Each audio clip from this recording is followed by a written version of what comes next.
Okay, so so here is what I think about these hour sessions, right? So I will first review what professor said last week, and especially regarding to the Python programming part. And after that, I would welcome any questions. If you have any questions, you can just ask me during the later hour, and I will try my best to answer you. But if I fail to do so, I would encourage you guys to reach a professor directly, because he is a very responsive professor, and I believe that he can address your problems very quickly. Okay, so without further ado, let's just start today's sessions. And last week, the professor in the class demonstrated the benefits of using programming language to extract the data from the outside source, like from website.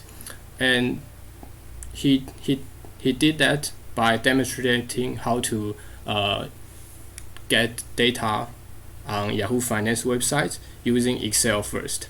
And as you might feel last week, it is very tedious to manually click those kind of buttons and download it to the Excel format, and then you can start exploring the data. And it is very tedious if you have to do this many times. So that is why we need a programming language to help us to do so. But before we can start programming, we need to provide our computer and coding environments for the Python language to know what we are going to instruct the computer to do.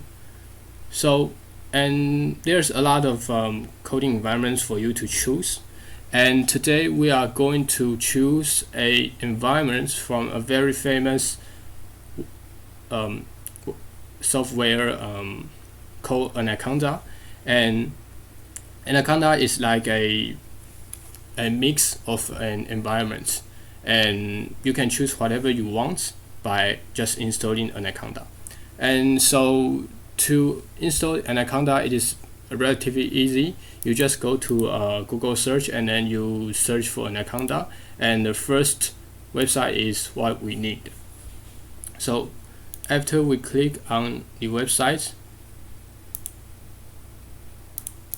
we should see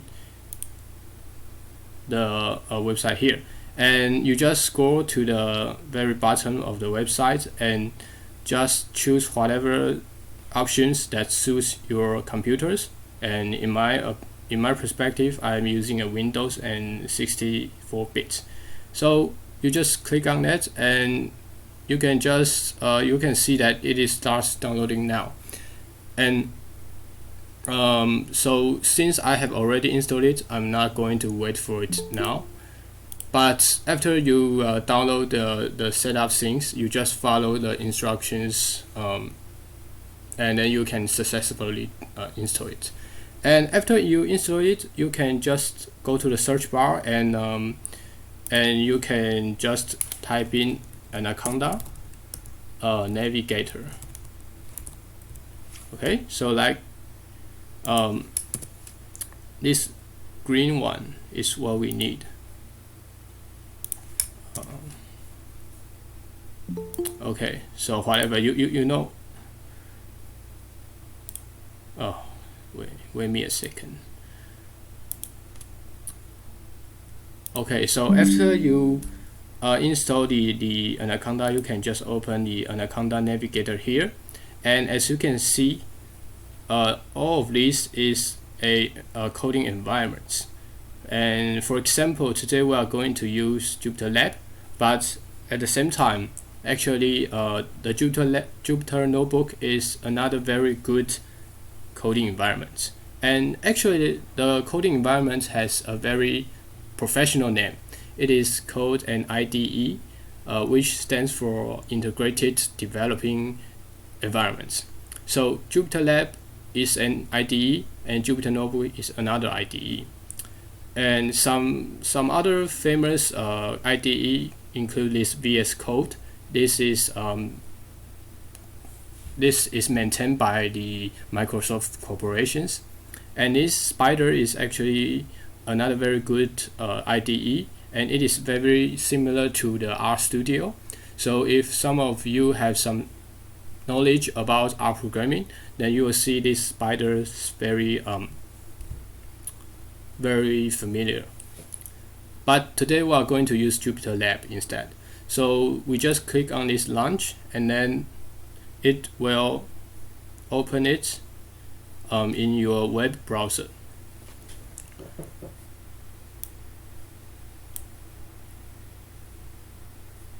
Okay, my internet is a little bit slow. Okay, whatever. Now we have an coding environments,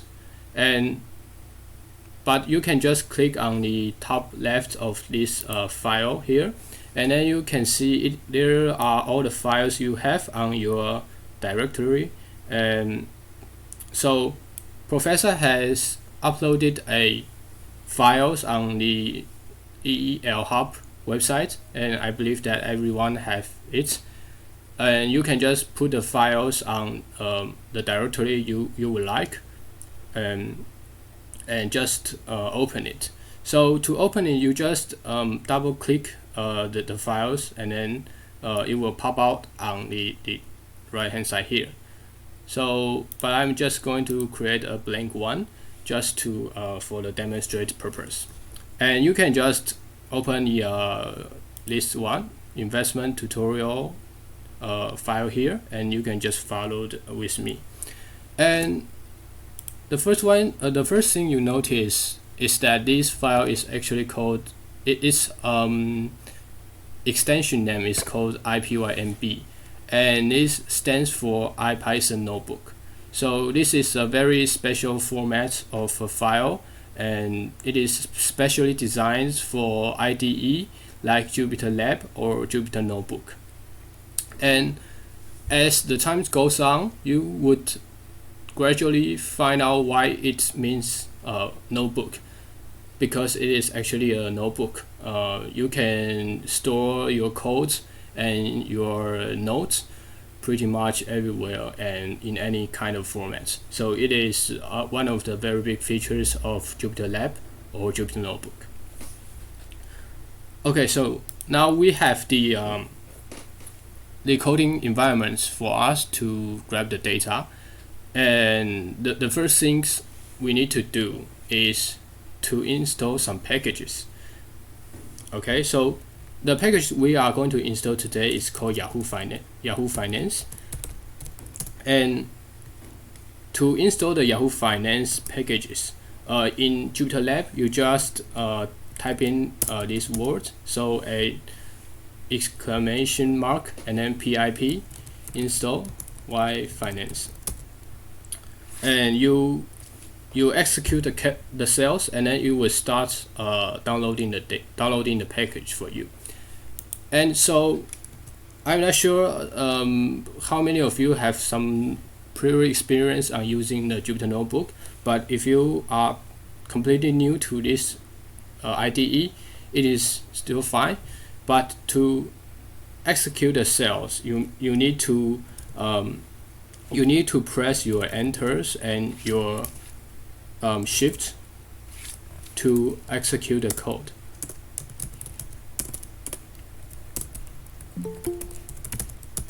Execute a cell. Okay, so I'm just pressing the enter and shift at the same times.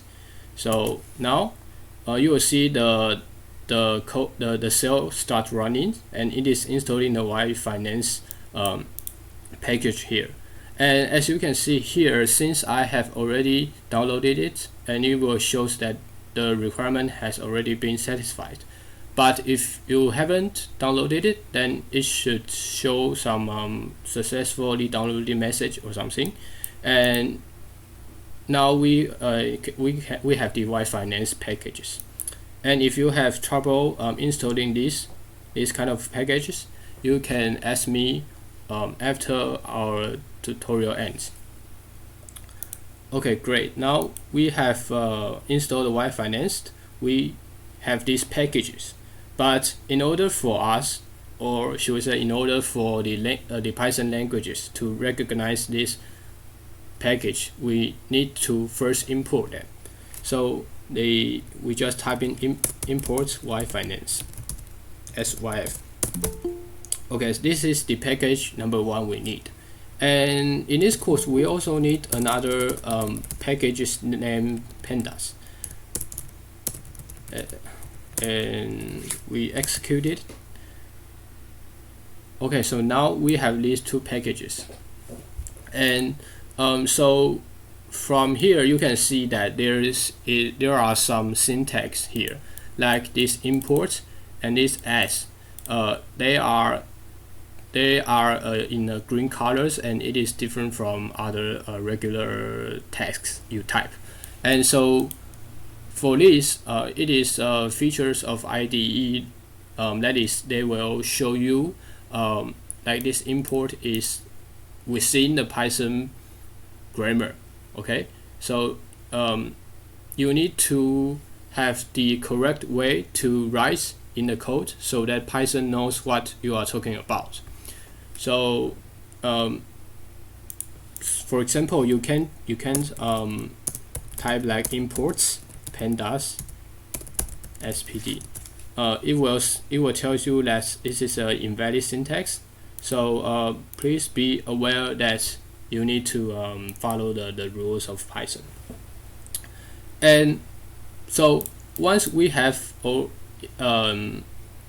import the modules, now we can start exploring some data. But before that, I would like to tell you another quite good features of this JupyterLab, and that is it supports Markdown languages.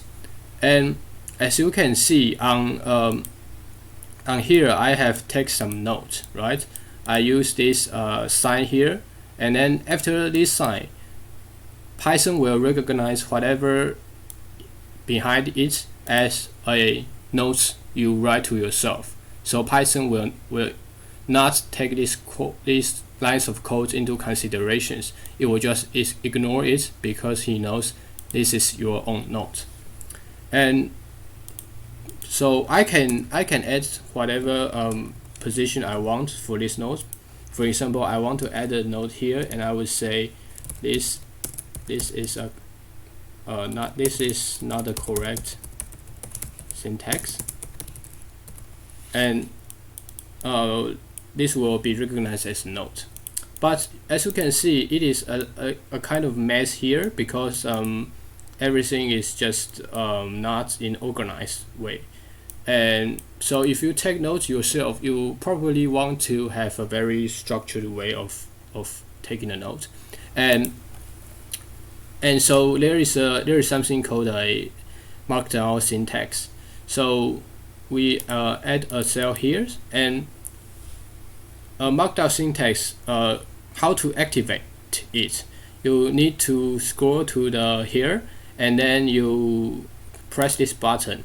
And here you can see there's a Markdown options, and you just click it, and you can see that it has a slightly changes here. Let me just okay. There are some slightly changes here, and there's no cells here because he knows that you are writing the Markdown file, Markdown language here. So Markdown language is pretty much like a you can write anything you want, just like you are writing in the Word documents. So for example, I'll just write down this, and so you can see you can insert the notes whatever you want. And the more important thing is it supports more options. For example, you would like there be a title for you, then you can just write down this, and let's call it title 1, and then you change it to markdown, and you execute the cells, and now it is this is a title. Okay, and let's say you want to insert a math equation. You can just put the $sign here, and then you could write something like x squared equals 4 or something, and just change it to markdown. Now you would have a very good nicely looking math symbols here. So there are some other rules you can follow for you to write markdown languages, and you can just search the website like the markdown cheat sheet. Maybe I can show you here. So you just type in markdown and cheat sheet. Now here are some finding here. So this title is just what I demonstrated a few minutes ago, right? And so here are other options, like so if you want to write down a list, the thing you need to do is just to point to suffix it with this sign here, and then you have a very good list. So you can just explore yourself, and you'll find out, and this is a very good features actually.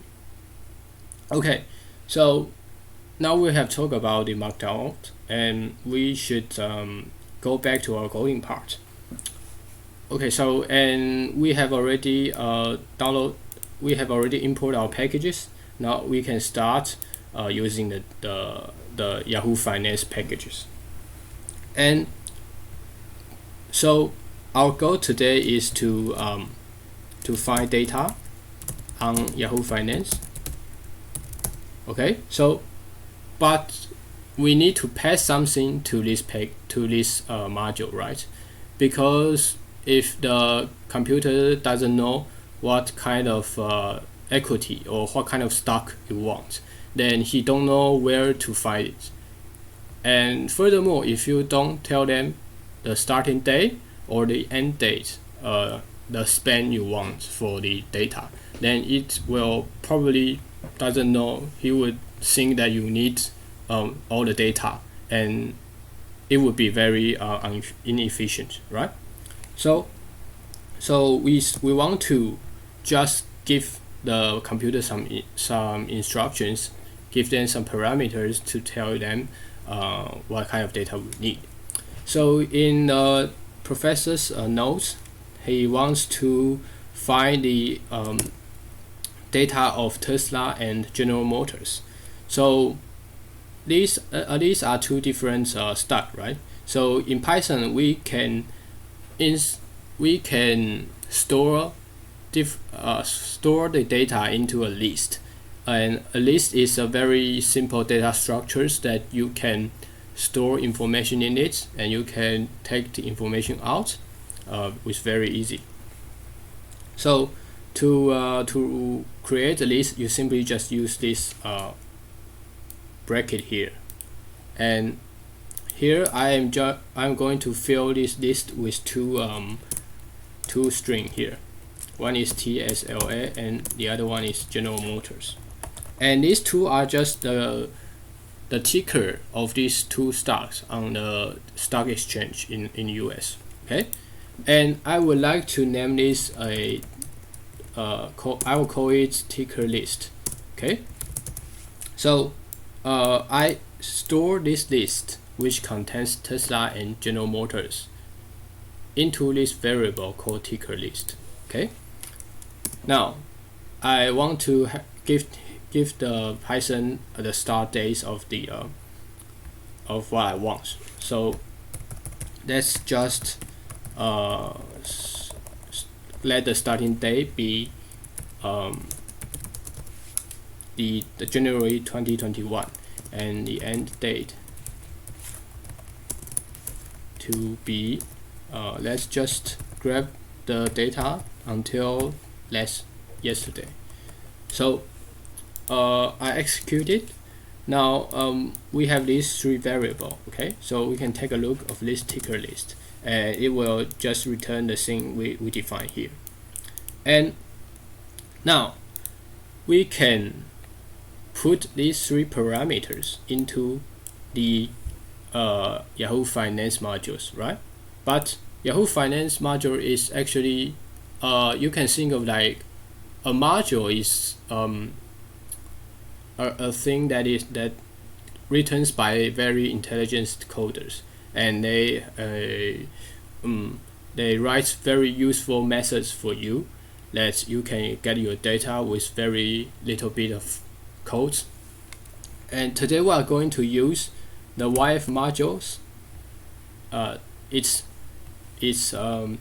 download method. Okay, and so YF doesn't just have a download method, right? There is quite a bit of method in the Yahoo Finance modules. You can just take a look on perhaps their website here, and you can see maybe here we have the ticker methods, and we have something like option chain. I don't know what that is, but it gives you a glance that there is a lot of methods in a module. Okay, so today we are going to use download instead. And in every method you need to pass the parameters that this download method requires. And what the download method requires here is the tickers and the interval and the start and the end. So these are the four things this download method needs to know in order for them to give you the data you want. And the tickers will be the tickers list we just defined. That is to say, we want the information of Tesla and the General Motors. And the interval is just like what kind of data span do you want. So I will just set it to 1 day, so it will return the daily informations of the stocks. And the start is the start date of the thing you want. And we are going to just pass in the variable start date that we just defined before. And end date is the same thing. And once and I will code the thing data to store what these methods return. I will store it to a variable called data. So let's just execute it, and you will see that it runs very fast. And so by executing this kind of code, what you have achieved is you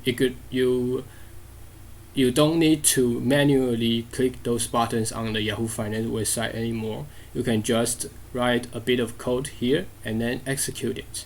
And next time you want to update it, perhaps I want the data from January of 2021 to yesterday, then you can just change the code here, and it is very easy for you. And perhaps we can take a glance at what data look like. So here you can see it is very much like an Excel, right? You have some rows and you have some columns. Okay, so and it pretty much is an Excel, but it's very efficient Excel. And but we can check the type of this variable, right? And you will see that this is actually called a data frame. And a data frame is, you can think of it as a data structures that have multiple rows and some columns. And you can see that it is within the pandas modules. So this data frame is defined in these pandas modules. So so that is why we need to import the pandas in advance, because we will need them afterwards. Okay, so another thing you can see is that it is a bit of a mess here because it contains too much data. But if we want to just take a tiny glance at it, and we just want to know that our code actually works and it doesn't have any questions, then we can just use the .head method, and this method will return the first 5 data of this data variable. So in this way, the space will be saved. And if you want to find the last 5 data, you can just change it to tail, and then you can see the data is on the very last. And if you just want to get the top 3 data, then you can just pass in a 3 here, and then it will just return the first 3 elements in this data frame object. Okay, so now you see that the columns here, right? The column here, it contains the adjust closing price and the closing price, the highest price of that day, the lowest price of that day, and the open price, as well as the trading volume. But in today's goal, we only want to calculate some perhaps some return data. So we actually don't need like this trading volume or the opening price. We don't care it. We only need the adjust close of it. So so in pandas, it is very, very quick. If you just want some specific columns or specific slice of the data frame, you can just let's just define a new variable called dfprc, and the things you need to do is just tell the Python I want to slice the data frame of data, and I just want the adjusted close column here. So so this code is telling the Python that please just return the adjust close columns of the data object, and then please throw it to the variable called dfprc. So we actually execute it, and let's take a look at this new object. And as you can see here, it no longer has the data of like the other things that we don't care about.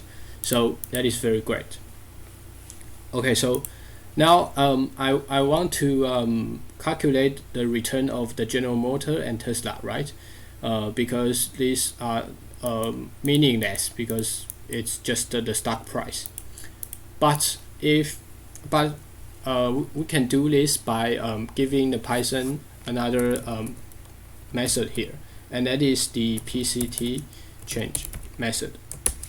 Okay, so let's just take a note here, right? I change it to the markdown, and maybe I can give this a title, and I would tell them this is a PCT change method. Okay, so now it is very clear that from here I want to use the PCT change method. Okay, and I want to store the result into a variable called df return, and so let's just execute it. Now we can see the head, the first 5 elements of it, and you can see from the stock price it converted to the return of the time series, and in this case we are getting the daily return of these 2 stocks, right? Because we specify that our interval is 1 day. So the PC change method will calculate the last date to today's return. So that is why you can see the first element on December 21st, it actually has no data, because our data start on December 31st, right? So when Python executing the PCT change method here, he would like to get the data from December 30th, but we don't give them the data, right? So he doesn't know how to calculate it. So he just return none. But on the on January 4th of 2021, you can see that he will get the data on the last day, that is December 31st, and then he will use this and to minus it and to get a return. So just to clarify it, you can just manually calculate it. So like from you take the price of day 1 and then minus you take the price on day 2 and then minus the day 1, and then you divide it on the day 1 price, and then you will see that it actually gets 0 because I use the wrong data. Okay, so now you can see this returns these numbers is exactly the number here, because that is how you calculate the daily percentage change of a price of a stock, right? Okay, so now we have two very good time series data. One is called General Motors and 2 is called Tesla. So in finance, perhaps that you can get a lot of information, and the first instinct we might think of is to calculate the simple statistics of these two time series, right? So perhaps I want to calculate the returns of it, and it is very easy that you just use the df return data frame, and then you just apply the mean function of it. I should say the average return, and so you can see the you can see the mean of these two time series.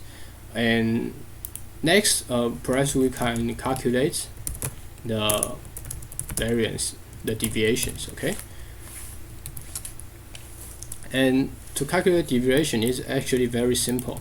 Just change the mean function to the standard deviation, which is its abbreviation is STD, and you can have some glance of the volatility of these two stocks. And to calculate the covariance, maybe covariance is much interesting in my opinion, because it tells you something, right?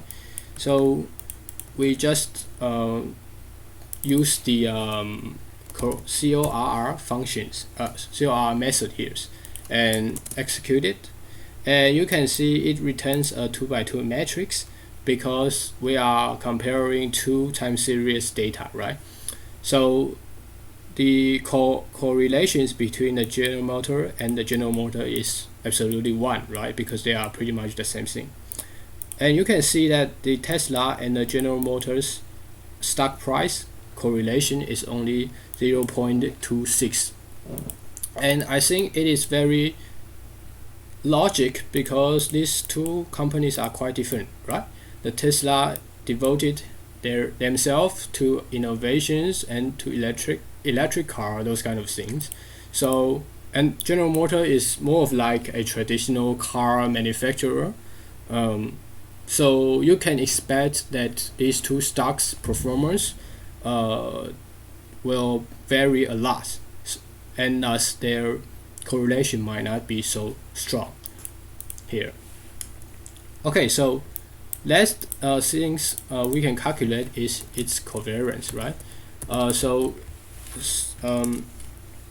Covariance is very useful if you want to calculate some more complicated statistics, and you can take a look on the covariance here.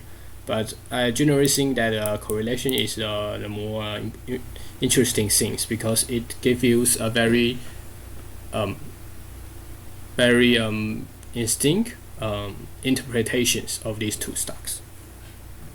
Okay, now so in this tutorial I go through telling you how to install the Anaconda, and then I introduce you what is the package in Python, and we use the Yahoo Finance package and the Pandas package to download the data from the Yahoo Finance website, and we save a lot of times, and we also calculate some sample statistics from the data we get.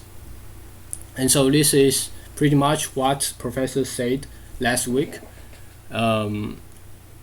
I hope you find it very useful, or you have learned something. Okay, so now I am open to questions. So if you have any questions regarding to anything, you can just ask me. And if you prefer to ask in Chinese, I think it would also be fine. And I will stay until I will stay until 8:35. So if you don't have questions, you are free to go. Thank you for your attendance today. Okay.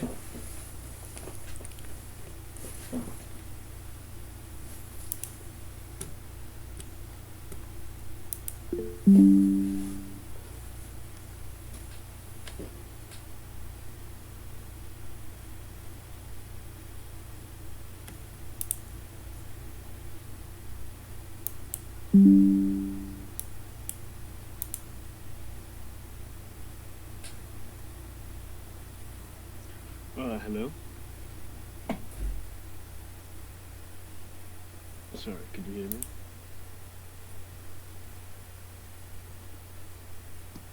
Okay, thank you very much. Hello? I don't think he can hear us. Can you hear us? I didn't think you could hear us. Maybe we can write it in the chat. Oh, okay, yeah.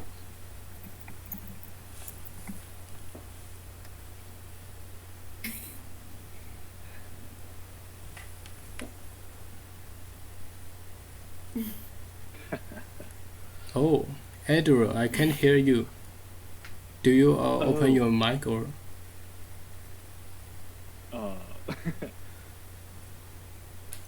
Yes, can you hear me now? Hello? Oh yeah. Hello. Oh, so I know this is probably very simple, but how do I transfer the investment tutorial one into JupyterLab? Okay, so you are on your JupyterLab website, the browser. Yeah. So you click the on the top left corner. It has a file browser, right? Yeah. Yeah. So and okay, let me just share my screen. Okay.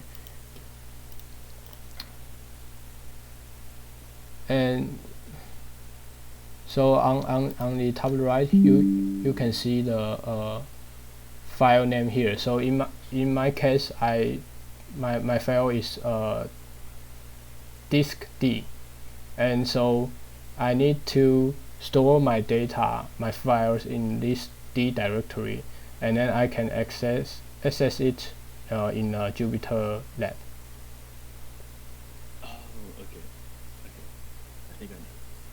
Okay, great. I know.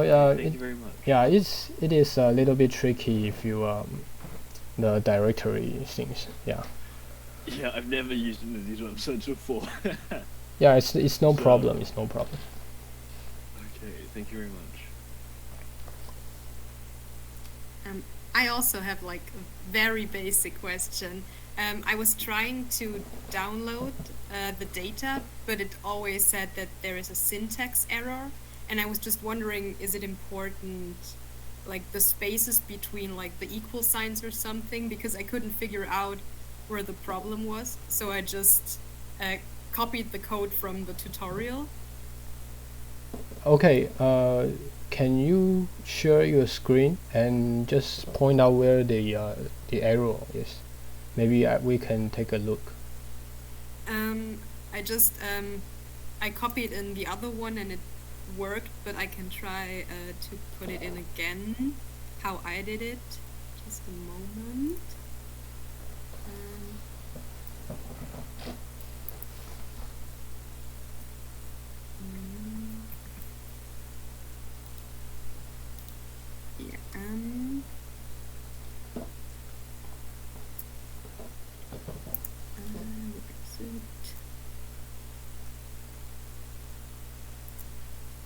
Can you see it? Yes. Oh. So this part here. Okay, I know it, right? So first of all, the question you mentioned, that is the space between like the equal sign important, and the answer is not, because Python will not think this is a big deal, because it can recognize it. But the reason why most of the code is written in that kind of style is just for the programmers or for the user to clearly see what the codes are doing. Okay. Okay, so your problem here, as you can see on the red box here, it says on the start equal start date. On that dice, of course, it has some error, right? But actually, sometimes the error is not on that lines. It is on the previous line of that code. So if you would pay attention to the interval that lines of a code, you say it is 1 day, right? But you forgot to add a comma after it, so Python didn't know that you are finishing your declaration. So I just need a comma here. Yeah. Ah, okay. Yeah. And then it should work. Oh, okay. Yeah, Okay, great. Yeah. Thank you. No problem. It is very common things for some beginners, because it's like I think it's like a whole new language. So you need to follow the rules to get it. Yeah, definitely. Yeah. Okay, great. Thank you. Then have a nice day. Yeah. Thank you. Have a nice weekend.